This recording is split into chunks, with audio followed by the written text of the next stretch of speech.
Hello friends, कैसे हैं आप सब। दोस्तों, आज अनंत चतुर्दशी है। अनंत चतुर्दशी को अनंत चौदस के नाम से भी जाना जाता है। इस दिन भगवान विष्णु के अनंत रूप की पूजा करने का विधान है। लोग इस दिन भगवान विष्णु के सोए हुए मूर्ति की भी पूजा करते हैं। अनंत चतुर्दशी के दिन गणेश विसर्जन करने की परंपरा भी है। आज अनंत चतुर्दशी का व्रत रखा जाएगा। यह व्रत भगवान विष्णु जी को समर्पित है। मान्यता है कि इस दिन व्रत रख नारायण की आराधना करने से जीवन की सभी परेशानियां दूर हो जाती हैं। अनंत चतुर्दशी को अनंत चौदस के नाम से भी जाना जाता है। अनंत चतुर्दशी के दिन गणेश विसर्जन करने की परंपरा भी है। आइए जानते हैं किस शुभ मुहूर्त में भगवान विष्णु की पूजा करना शुभ माना जाएगा।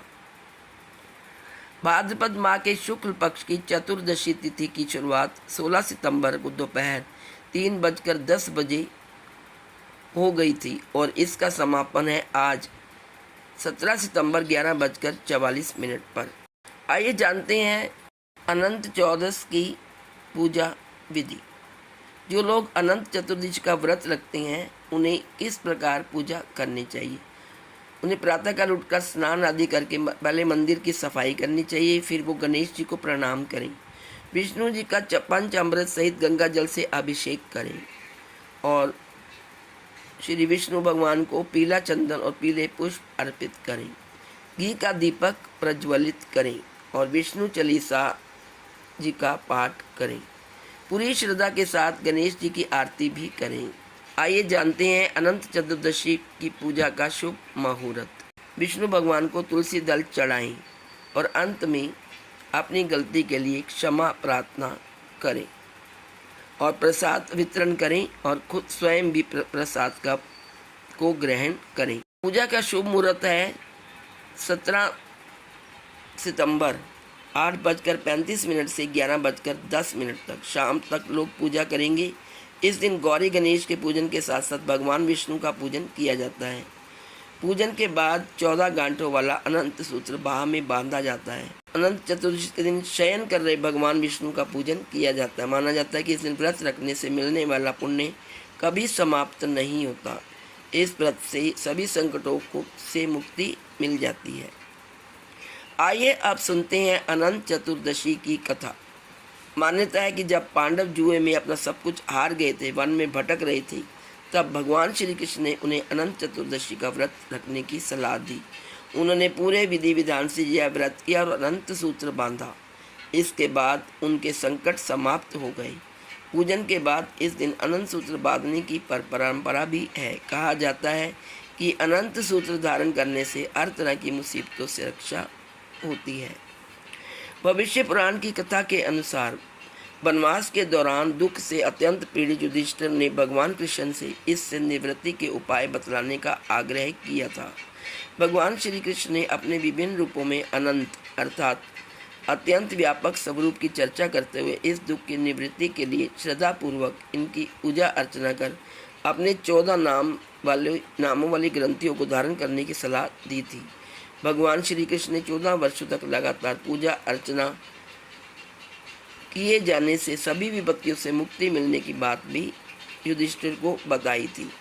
ऐसी मान्यता है कि वनवास के दौरान 14 वर्षों में पांडवों ने लगातार भगवान अनंत की पूजा कर विपत्तियों से मुक्ति पाई थी।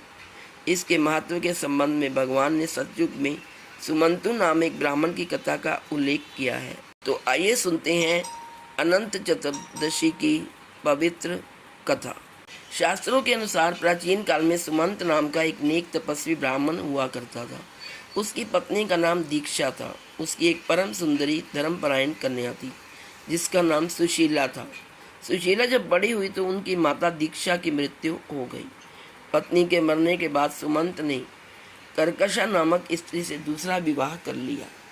सुशीला का विवाह ब्राह्मण सुमंत ने कौंडनीय ऋषि के साथ कर दिया। विदाई में कुछ देने की बात पर कर्कशा ने कौंडनीय ऋषि को कुछ ईंटें और पत्थरों के टुकड़े बांधकर दे दिए।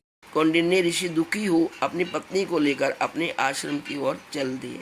परंतु रास्ते में रात हो गई। वे नदी तट पर संध्या करने लगे। सुशीला ने देखा वहाँ पर बहुत सी स्त्रियाँ सुंदर वस्त्र धारण कर किसी देवता की पूजा कर रही थी। सुशीला के पूछने पर उन्होंने विधि पूर्वक अनंत व्रत की महत्ता बताई। सुशीला ने वही उस व्रत का अनुष्ठान किया और 14 घंटों वाला डोरा हाथ में बांधकर ऋषि कौंडिनी के पास आ गई। कौंडिन्य ने शिला से डोरे के बारे में पूछा तो उसने सारी बात बता दी। उन्होंने डोरे को तोड़कर अग्नि में डाल दिया, क्योंकि उन्होंने समझा कि ये कोई मेरे पर जादू मंत्र करने के लिए ये डोरा बांध के आई है। इससे भगवान अनंत जी का अपमान हुआ। परिणाम स्वरूप ऋषि कौंडिन्य दुखी रहने लगी। वे दरिद्र हो गए, उनकी सारी संपत्ति नष्ट हो गई और इस दरिद्रता का कारण उन्होंने जब अपनी पत्नी से पूछा तो सुशीला ने अनंत भगवान का डोरा जलाने की बात कही। पश्चाताप करते हुए ऋषि कौंडिन्य अनंत डोरे की प्राप्ति के लिए वन में चले गए। वन में कई दिनों तक भटकते भटकते निराश होकर एक दिन भूमि पर गिर पड़े। तब अनंत भगवान प्रकट होकर बोले, हे कौंडिन्य, तुमने मेरा तिरस्कार किया है, उसी से तुम्हें इतना कष्ट भोगना पड़ा। तुम दुखी हुए, अब तुमने पश्चाताप किया है, मैं तुमसे प्रसन्न हूँ। अब तुम घर जाकर विधि पूर्वक अनंत व्रत करो। 14 वर्ष पर्यंत व्रत करने से तुम्हारा दुख दूर हो जाएगा। तुम धन धान्य से संपन्न हो जाओगे। पुनः तुम्हारी सारी संपत्ति तुम्हें प्राप्त हो जाएगी। कौंडिन्य ने वैसा ही किया और उन्हें सारे क्लेशों से मुक्ति मिल गई। श्री कृष्ण की आज्ञा से युधिष्ठिर ने भी अनंत भगवान का व्रत किया, जिसके प्रभाव से पांडव महाभारत के युद्ध में विजयी हुए तथा चिरकाल तक राज्य करते रहे। तो दोस्तों, ये थी अनंत चतुर्दशी की पवित्र कथा। कथा सुनने के उपरांत भगवान विष्णु जी की आरती करेंगी। ओम जय जगदीश हरि, स्वामी जय जगदीश हरि, भक्त जनों के संकट क्षण में दूर करे। ओम जय जगदीश हरि।